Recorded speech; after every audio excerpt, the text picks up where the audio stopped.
The following program is rated U for universal audiences and is considered suitable for listeners of all ages. This is a presentation of Dream Realm Enterprises, where dreams are our reality.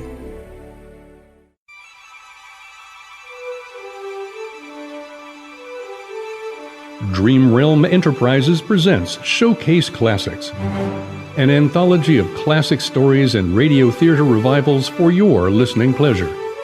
And now for our featured presentation of Wuthering Heights. And now for Act 1 of Wuthering Heights.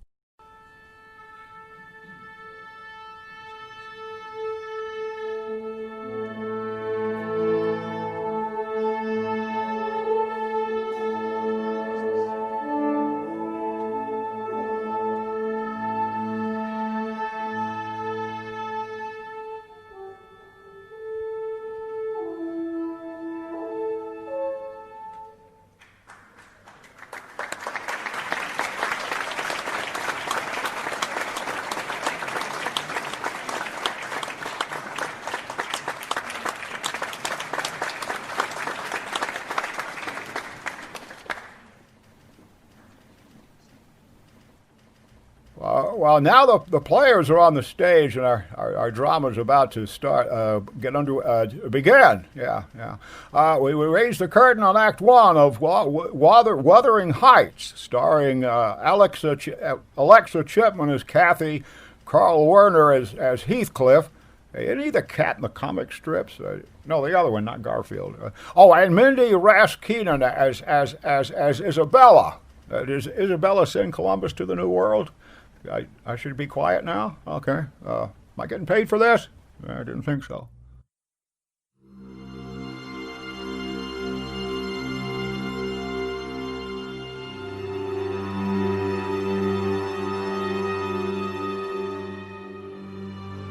Desolate and lonely are the rolling moorlands of England, where, in the winter night, the snowdrifts stand like giant spectres in the teeth of screaming gales.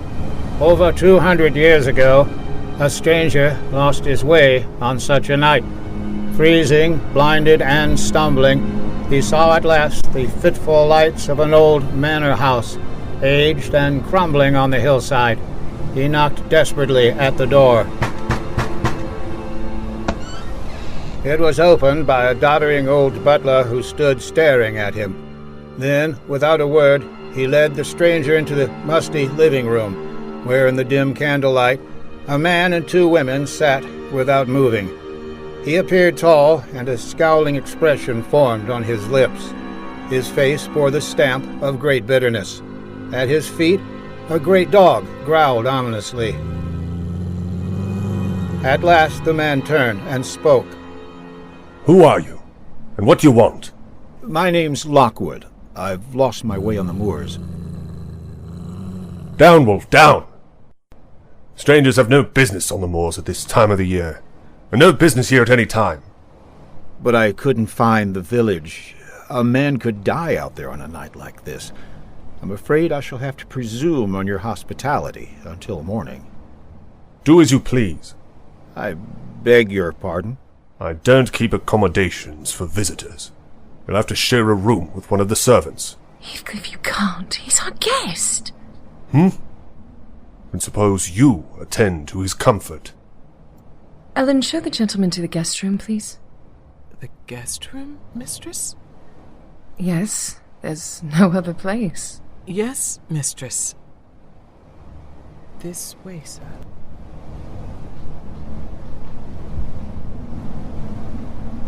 If you'll hold the lamp, sir, while I unlock the door. Of course.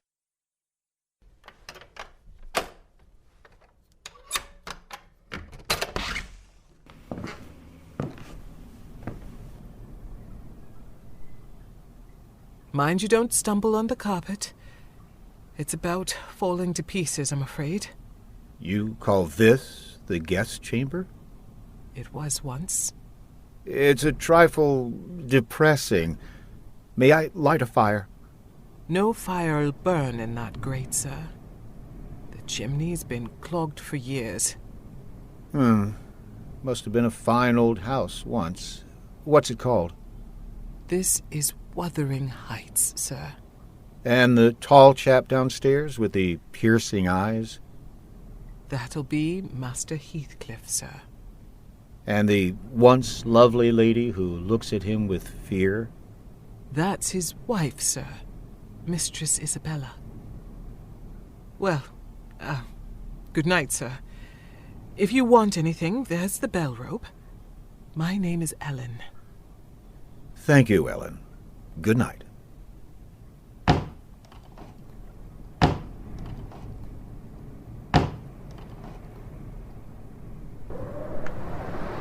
Good Lord! The window! The catch broke in the wind. Stand back. I'll close it. Let me in. Let me in. I'm lost on the moor. Listen. I heard a voice. Let me in. I'm lost on the moor. Heathcliff. Heathcliff. Oh, good heavens, a hand! A cold hand grabbed my wrist! A hand? Didn't you hear the voice? A woman crying she's lost on the moor. What's going on in here? A voice. Out there. A woman crying that she's lost. Then she's come. She's come again at last. Cathy, wait for me! Wait for me! No, he's not going out there in that storm. I'm coming! I'm coming, Cathy! This is insane! Come back! Close the window, sir. But that man out there, he... Close the window, sir. Am I mad? Why did he go out there? What was that voice? You heard him call her name. It was Cathy. Cathy? Who's she? Cathy is a girl who died. I don't believe in ghosts, if that's what you mean. I don't believe in phantoms sobbing in the night. You don't believe? Perhaps if I told you her story, you'd change your mind about the dead returning. Tell me her story.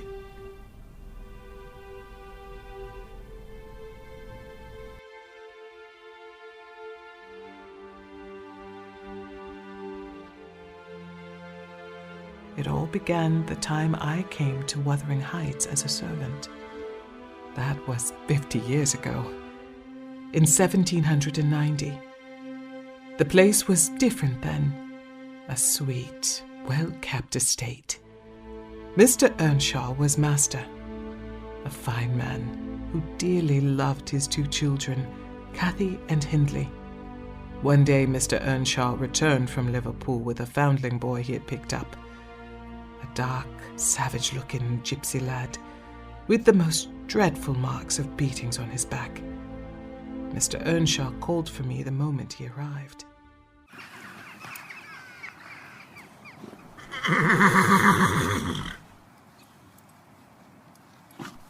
Give him a good scrubbing, Ellen, and put some of Hindley's clothes on him.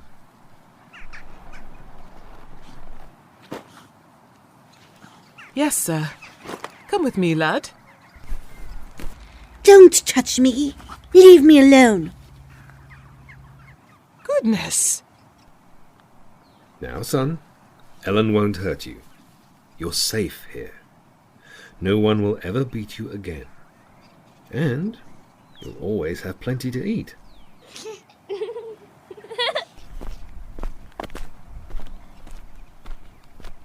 Well, Hindley? Well, Cathy? Papa, who is that boy? Yes, who is he, Father? Children, this little guest will pay us a visit for a time, as long as he wants a home here. He's dirty. Look at him. Cathy, don't make me ashamed of you. Hindley, he will sleep in your room. In my room? I won't let him. He's a dirty gypsy. That'll do, Hindley. You must learn to share things. Take charge of the lad, Ellen. And what'll his name be, Mr. Earnshaw? His name? Why, I think we'll call him Heathcliff. Yes, sir. Come, Heathcliff. That dark, brooding boy brought a subtle change to life at Wuthering Heights. The three children seemed to play together well enough, going scamping up over the moors on their ponies and climbing the crags together, but neither Cathy nor Hindley were open and frank anymore. And one day, the children fought. Your father gave me this pony. It's mine. Give me that pony. Do you hear? Or I'll tell Father how you boasted that you turned us out when he died. That's a lie. I never said it. Of course he didn't. He did. He wormed his way into everything Father does for us. He'll cheat us out of everything. You never had a father, you gypsy beggar, and you'll never get mine. Hindley, don't hit him! No! Don't! Don't! Heathcliff, look out! He has a stone!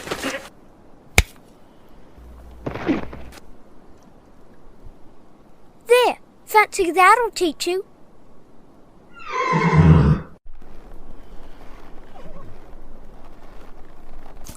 Heathcliff, are you hurt?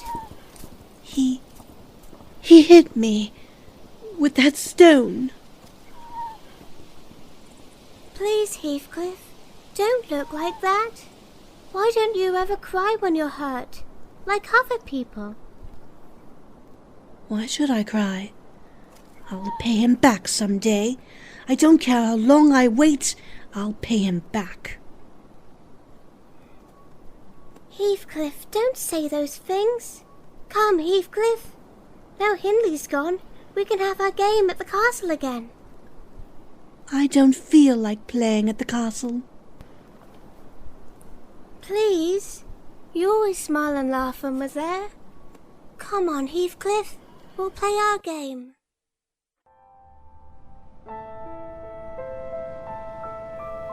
Don't frown so, Heathcliff. Sit here beside me on the stone, and we'll look out over the moors. This is our castle. Castle? It's Penistone Crag, and you know it. It's not either. This is your castle, and you're a prince in disguise. Tell me about it again. It's all true. Cross my heart. Your father was Emperor of China, and your mother, a Queen of India. You were kidnapped by wicked sailors and brought to England. Don't make fun of me, Cathy. I'm not making fun of you. You're a really and truly prince, and I'm your slave. You're not my slave. You're my queen, Cathy. And you'll always be my queen. Nobody else will make you his queen. You hear? Yes, Heathcliff. Your queen. And that's the way they grew up. Wild and free, roaming the moors together. But Hindley grew more and more jealous. Cathy was 18 and Hindley past 21 when Mr. Earnshaw died. Good man. He never saw the evil of life and had raised Heathcliff like his own son. But on the very day of his funeral,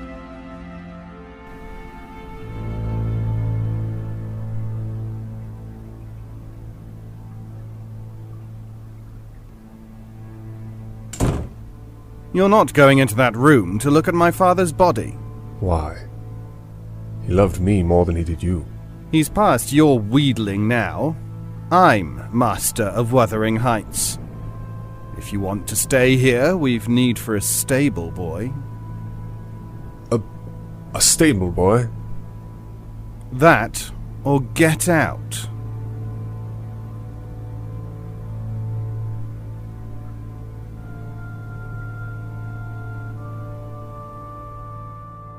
And that's what he became. Heathcliff, who had lived under this roof as one of the family, was a stable boy.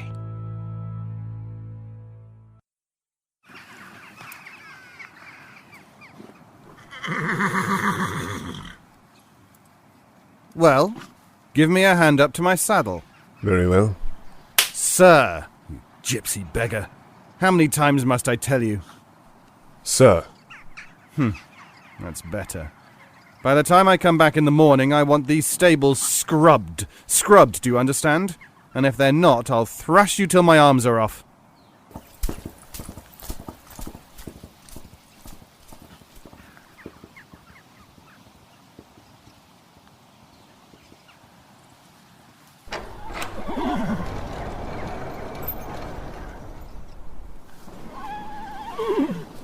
Heathcliff? Heathcliff! Yes, Cathy? Heathcliff, I heard him. How much longer are you going to stand for this?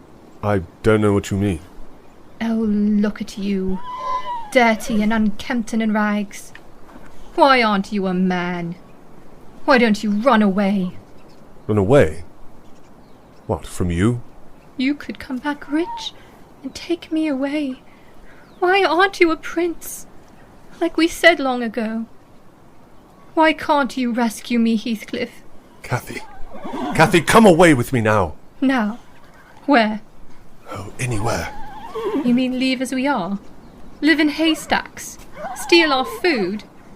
Oh no, Heathcliff, that isn't what I want. No. You just want me to go off. Alone. Well, it won't do. I've stayed here since your father died. Been beaten and cursed like a dog. Abused and driven mad. Just because I could be near you. And like a dog, I'll stay to the end. To the end! Yet Heathcliff did run away. The curses and insults were too much, even for his great love, and he disappeared. Cathy found a new world in her first introduction at Linton Manor, with Edgar Linton and his sister Isabella, both Cathy's age. Music and laughter were there, shining eyes and dancing, and it was her escape from Wuthering Heights. Edgar Linton fell madly in love with Cathy. They were constantly together. Then, one evening, Edgar brought Cathy home in the pony cart. As quickly as I could, I tried to warn her.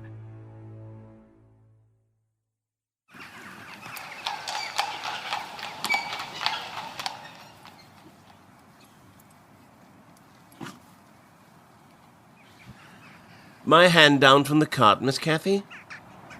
Thank you, Edgar. Oh, Ellen, we had the most marvellous time. Judge Linton had guests from Liverpool. Cathy, come here. Excuse me, Edgar. Certainly. Something wrong, Ellen? Heathcliff's back.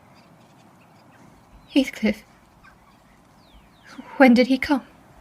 Last night. He talked so strange. Here he is now. Hello, Cathy. Heathcliff, you said you'd stay away until... Why were you gone so long? I didn't expect to find you here. Why were you gone so long? Because I've met the Lintons. Because I was at their house. Because I've learned to dance and had a wonderful, delightful, fascinating time. Are you the stable boy? Would you mind putting my horse up for an hour? Yes. And you might want to wash your hands and comb your hair, Heathcliff, so I needn't be ashamed of you before a guest. Oh, and look after Mr. Linton's horse, please. Let him look after his own horse. Pleasant fellow. How can your brother allow such a beast of a gypsy stable boy to act like this? Beast of a gypsy stable boy? Of course. A roadside beggar, giving himself airs of equality. What do you know about Heathcliff? Judging from this performance, all I need to know. He was my friend. Long before you. That blackguard? Blackguard and all. He belongs under our roof, and you'll speak well of him or get out. Cathy, are you out of your senses? Get out, I said. Or stop calling those I love names. Those you love? That stable boy? Yes. Cathy, do you realize what you're saying? I'm saying I hate you. I hate the look of that milk-white face. I hate the touch of your soft, foolish hands. Some of that gypsy's evil soul has got into you, I think. Oh, yes. Some of that beggar's dirt is on you. Yes. No, get out. Get out! Get out! Cathy, please! Come back! Cathy! Oh, Ellen, where is he? Where's Heathcliff? Tell me. He's across the moors, towards Penistone Crag.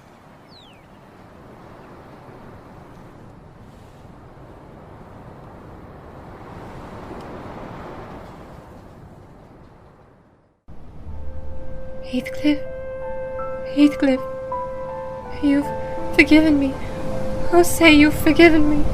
It wasn't your heart that spoke, Cathy. No, my darling. Because my heart is yours. Cathy. The clouds are lowering over... Yes. Oh, see how the light is changing. Oh, Cathy, you're such a part of all this. Perhaps we belong to the moors. You and I. Oh, Heathcliff. Make the world stop right here. Make everything stop, stand still, and never move again. The moors never change. You and I never change. The moors and I will never change. Don't you, Cathy? I can't. No matter what I say or do, this is I. Forever. Cathy. Oh, smell the heather, Heathcliff. Fill my arms with heather, all they can hold. Cathy, you're not thinking of that other world now? Oh, don't talk, darling. Don't talk. All this might disappear.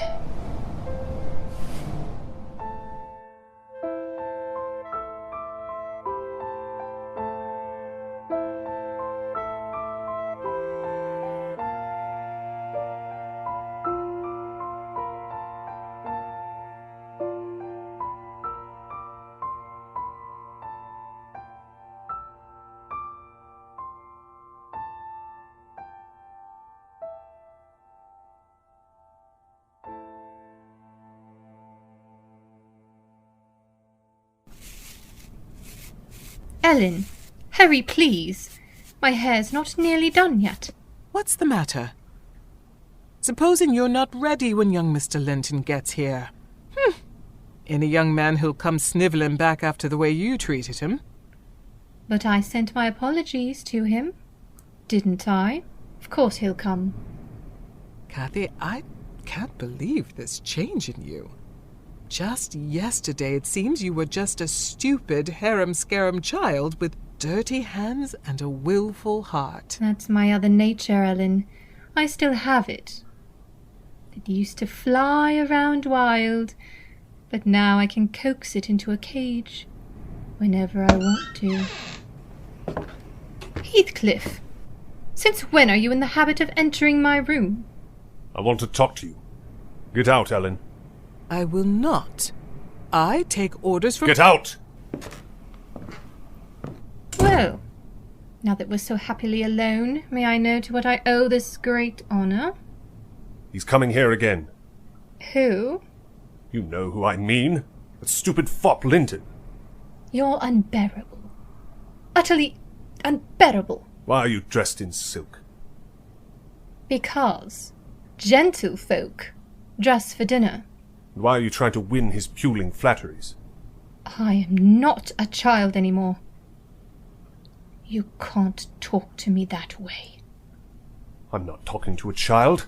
I'm talking to Cathy. My Cathy. Oh, I'm your Cathy? Yes. Am I to take orders from you? A dirty stable boy. Allow you to select what dresses I shall wear and bow humbly to your horrible, wretched tempers. Cathy, where's your heart? You had the chance to be something else. You left here once. Why didn't you stay away? Now leave me alone. That's right.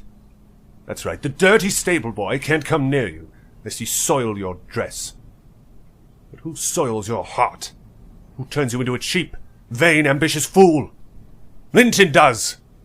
You let yourself be loved by him because you want to be a fine lady, because it pleases your stupid, greedy vanity. Stop it. Thief or beggar is all you were born to be. Kneeling beside the road, begging for favours, not earning them, but whimpering for them with dirty hands. I see.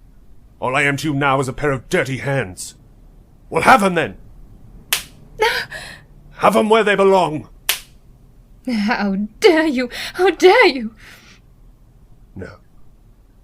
It doesn't help to strike you.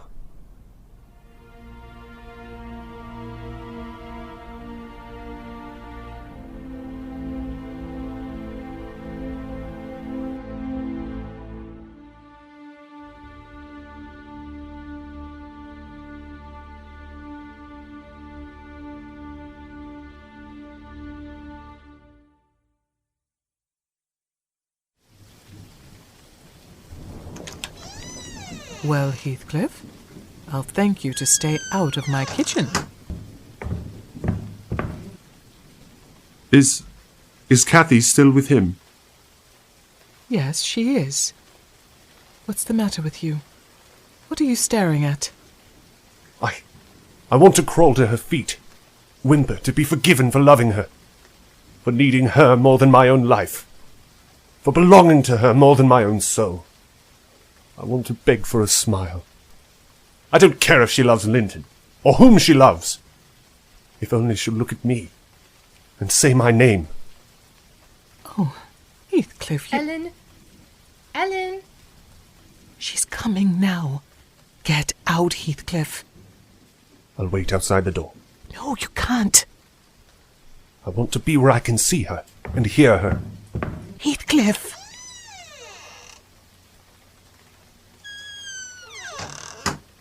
Ellen, where are you? Oh, here you are.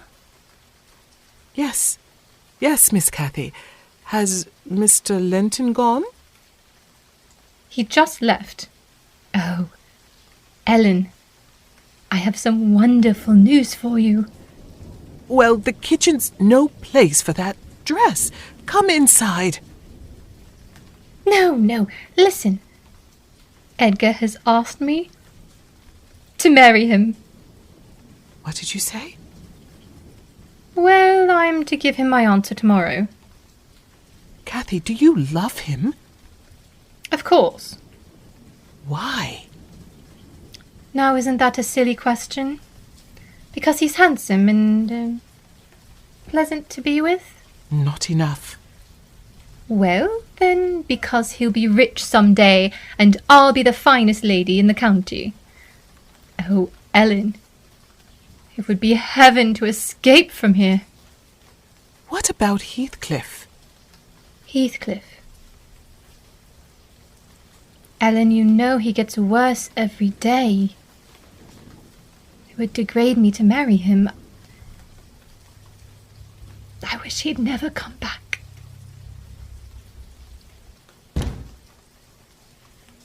What was that? I think... Oh, nothing. The wind, perhaps. Well, my darling, if Master Edgar and his beautiful home mean heaven to you, you'd better enter that heaven and take your place among the Linton angels. The only thing is, I wonder if I belong in heaven. I dreamed once I was there. And I broke my heart with weeping to come back to earth, to the bleak moors. And I awoke sobbing with joy on top of Wuthering Heights. And so you see, Ellen, I suppose I've really no more business marrying Edgar Linton than I have in heaven. But oh, Ellen, what can I do? You're thinking of Heathcliff? Who else? He's sunk so low. He seems to take pleasure in being mean and brutal, and yet he's more myself than I am. Whatever our souls are made of, his and mine all the same. And everything he's suffered, I've suffered too. The little happiness he's known, I've known. If everything else in the world died, and only Heathcliff remains, life would still be full for me.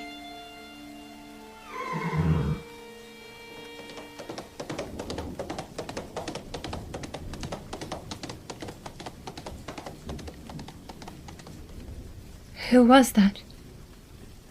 Ellen, I heard...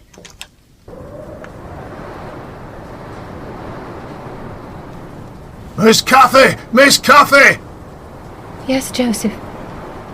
Heathcliff's taken Master Hindley's best horse and he's gone. Gone? Ellen, did he hear what I said? Yes, Miss Cathy. How much did he hear? Oh, I'm not sure. But I think to where you said it would degrade you to marry him. No. Heathcliff. Heathcliff, come back. Come back, Heathcliff.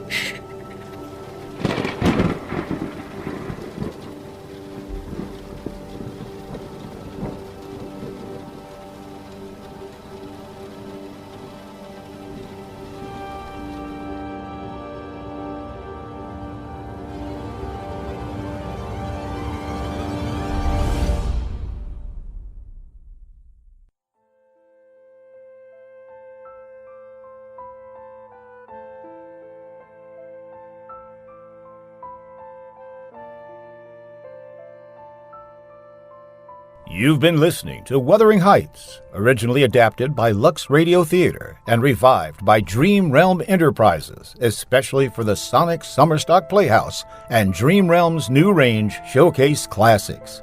Our cast and order of appearance include John Bell as announcer, Cecil B. DeMille and Lockwood, Carl Werner as Heathcliff, Mindy Rast-Keenan as Isabella, Marisha Tepera as Ellen, Alexa Chipman as Cathy, Kareem Confley as Earnshaw, Rachel Pulliam as young Heathcliff, Emily Smith as young Cathy, Gabriel Harris as young Hindley, David Alt as Hindley, Pete Lutz as Edgar Linton, John Lingard as Joseph, Jerry Kokich as Dr. Kenneth, and Alex Gilmore as a servant.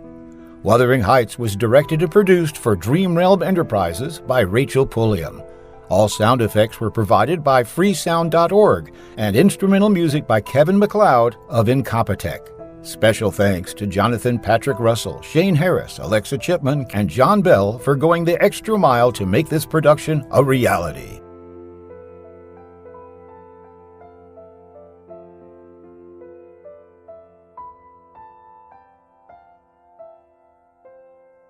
This program is copyright 2020 and is brought to you by Dream Realm Enterprises, soaring into new realms.